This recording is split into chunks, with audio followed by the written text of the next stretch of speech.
1029 oggi, di cui 250 a Padova. Padova guida ancora purtroppo questa classifica, questa graduatoria, quindi veramente l'appello è di porre veramente molta attenzione. Sono 2.912 i casi attualmente positivi nella provincia di Padova, il dato peggiore di tutto il Veneto. Preoccupa la crescita dei contagi in città, che si traduce anche in un aumento dei ricoveri, non solo nei reparti di malattia infettiva, ma anche nelle terapie intensive. Su 57 persone ricoverate in terapia intensiva nel Veneto, purtroppo 20 sono ricoverati a Padova, nella provincia di Padova, negli ospedali della provincia di Padova, e di queste 20, 12 sono in azienda ospedaliera.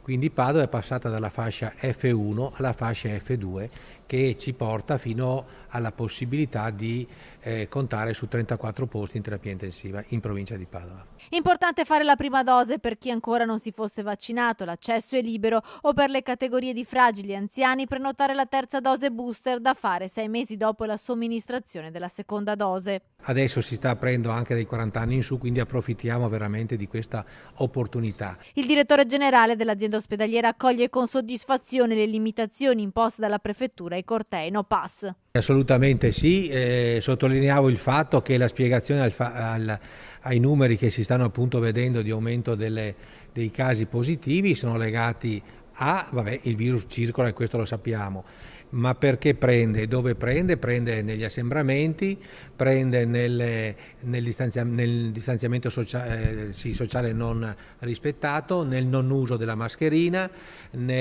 appunto nella non vaccinazione. Quindi effettivamente ridurre gli assembramenti e ancora una volta l'invito ad essere molto attenti ai comportamenti individuali è assolutamente fondamentale. Si gira per Padova la sera e insomma l'happy hour per me non è che sia proprio tanto happy hour.